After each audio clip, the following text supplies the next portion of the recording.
প্রভাত। আজকের সকালে চলে এসেছি এমন একটি দৃশ্য যা আপনাদের মনোমুগ্ধকর করবে। কবি জীবনানন্দ দাশের লেখা বাংলার মুখ, সে কবিতায় কবি উল্লেখ করেছেন হিজল গাছের কথা। সেই হিজল গাছ আজ আপনাদের দেখার সৌভাগ্য করে দিচ্ছি। যে গাছ সব জায়গায় পাওয়া যায় না, আজ এখানে কি সুন্দর দৃশ্য। এই দৃশ্য আপনারা অন্য কোথাও গেলে পাবেন না। এই গাছের মুকুলিত হয়েছে, মুকুল এসেছে।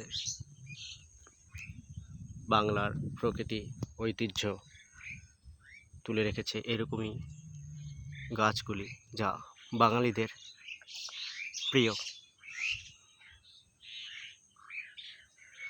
আজকে এই গাছ দেখার সুযোগ করে দিল বাংলা ও বাঙালি চ্যানেলের পক্ষ থেকে।